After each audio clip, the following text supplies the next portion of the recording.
ജീവിതത്തിൽ നുണ പറയാത്തവരായിട്ട് ആരും ഉണ്ടാവില്ല. ഒരു സിറ്റുവേഷനിൽ നിന്ന് രക്ഷപ്പെടാൻ വേണ്ടി, മറ്റൊരാളെ ജയിക്കാൻ വേണ്ടി, അല്ലെങ്കിൽ ജീവിക്കാൻ വേണ്ടി, അങ്ങനെ പലപ്പോഴായി പലതരത്തിൽ നുണ പറഞ്ഞിട്ടുള്ളവരായിരിക്കും നമ്മളെല്ലാവരും തന്നെ. ഒരു നുണ 100 പ്രാവശ്യം പറഞ്ഞാൽ അത് സത്യമായി മാറും എന്നൊരു ഗീബൽഷ്യൻ തന്ത്രം തന്നെയുണ്ട്. പറഞ്ഞു വരുന്നത് ജീത്തു ജോസഫ് സംവിധാനം ചെയ്ത നുണക്കുഴി എന്ന സിനിമയെ പറ്റിയാണ്. നുണക്കുഴിയിലെ കഥാപാത്രങ്ങൾ ഒരു നുണ പല പ്രാവശ്യം പറയുന്നുണ്ടെങ്കിലും അത് പല തരത്തിലാണ് പറയുന്നത്. ഇവിടെ ബൈജു സന്തോഷ് അവതരിപ്പിക്കുന്ന ഒരു കഥാപാത്രമുണ്ട്. അദ്ദേഹം ഒരു പോലീസ് ഓഫീസറാണ് സിനിമയിൽ. അദ്ദേഹം നുണയ്ക്ക് കഥ എന്നൊരു പേര് നൽകുന്നു. പിന്നീട് അങ്ങോട്ട് നുണക്കഥകളുടെ ഒരു ഘോഷയാത്ര തന്നെയാണ് നുണക്കുഴിയിൽ. നുണ പറയുവാൻ അല്ലെങ്കിൽ കഥ പറയുവാൻ 3 അവസരം നൽകുന്ന പോലീസുകാർ, അതുകൂടാതെ അതിൽ നിന്ന് രക്ഷപ്പെടുവാൻ വേണ്ടി ഒരു ലൈഫ് ലൈൻ നൽകുന്ന പോലീസുകാർ. കെ ആണ് സിനിമയുടെ സ്ക്രിപ്റ്റ്. കെയുടെ എൻഗേജിംഗ് ആയ തിരക്കഥ, ജിത്തു ജോസഫിൻ്റെ സംവിധാനവും ഇതിൽ അഭിനയിച്ചിരിക്കുന്നവരുടെ പെർഫോമൻസും കൊണ്ട് സിനിമയെ മറ്റൊരു തലത്തിലേക്ക് എത്തിക്കുന്നുണ്ട്.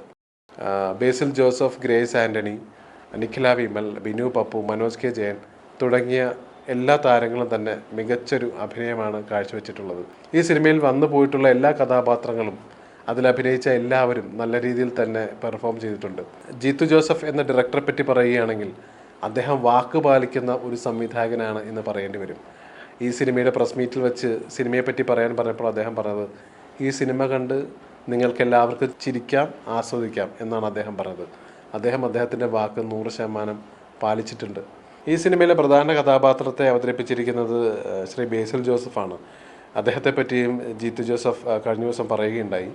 അദ്ദേഹം അഭിനയിച്ചിട്ടുള്ള എല്ലാ സിനിമകൾക്കും ഒരു മിനിമം സ്റ്റാൻഡേർഡ് ഉണ്ട് എന്ന്. അദ്ദേഹത്തിൻ്റെ ആ സിനിമകൾ ഒരുപക്ഷെ സാമ്പത്തികമായി കളക്ട് ചെയ്യാത്ത സിനിമകളുണ്ടാകാം, പക്ഷെ എന്നാലും അദ്ദേഹം ചെയ്ത സിനിമകൾക്ക് ഒരു മിനിമം സ്റ്റാൻഡേർഡ് അദ്ദേഹം കീപ്പ് ചെയ്തിട്ടുണ്ട് എന്ന്. അതുപോലെ തന്നെയാണ് നുണക്കുഴി എന്ന സിനിമയുടെ കാര്യവും. അദ്ദേഹത്തിൻ്റെ മുൻകഴിഞ്ഞ സിനിമകൾ പോലെ തന്നെ ഒരു മിനിമം സ്റ്റാൻഡേർഡ് ഈ ചിത്രത്തിനുമുണ്ട്. ബേസിൽ ജോസഫ് ലീഡ് റോൾ ചെയ്യുന്ന ഒരു സിനിമയിൽ നിന്ന് പ്രേക്ഷകർ പ്രതീക്ഷിക്കുന്ന കോമഡിയും ചിരിയുണർത്തുന്ന രംഗങ്ങളെല്ലാം ഈ സിനിമയിലുമുണ്ട്. വയസ്സായാലും ഉൻ സ്റ്റൈലും അഴകും ഇന്നും ഉന്നവിട്ട് പോകല്ലേ, ഇങ്ങനൊരു ഡയലോഗുണ്ട് പടയപ്പ സിനിമയിൽ. അതുപോലൊരു ആക്ടറുണ്ട് നുണക്കുഴി എന്ന സിനിമയിൽ. മറ്റാരുമല്ല, നമ്മളുടെ എല്ലാം പ്രിയപ്പെട്ട ശ്രീ സിദ്ദിഖൊക്കെയാണ്. ജന്മാന്തരങ്ങൾ, ഹരിഹർ നഗർ, ഗോഡ് ഫാദർ തുടങ്ങി നമ്മളെ ഒട്ടനവധി സിനിമകളിൽ 90കളിൽ ചിരിപ്പിച്ചിട്ടുള്ള അദ്ദേഹത്തിൻ്റെ ഇപ്പോഴത്തെ ഈ പെർഫോമൻസും നുണക്കുഴി എന്ന സിനിമയിലെ പെർഫോമൻസും എടുത്തു പറയേണ്ടതാണ്. സൗണ്ട് മോഡുലേഷനെ പറ്റി സംസാരിക്കുമ്പോൾ അധികവും ശ്രീ മമ്മൂട്ടിയെ പറ്റിയാണ് അധിക പേരും സംസാരിക്കാറ്. പക്ഷേ നുണക്കുഴിയിൽ അദ്ദേഹം ഉപയോഗിച്ചിട്ടുള്ള ചില സൗണ്ട് മോഡുലേഷൻസ് ഉണ്ട്. അത് തിയേറ്ററുകളിൽ വലിയ ചിരി പടർത്തുന്നുമുണ്ട്. അതുപോലെ തന്നെ അദ്ദേഹം രാത്രി ഒരു പാലത്തിൻ്റെ സൈഡിലൂടെ നടന്നു പോകുന്ന ഒരു രംഗമുണ്ട് ഈ സിനിമയിൽ.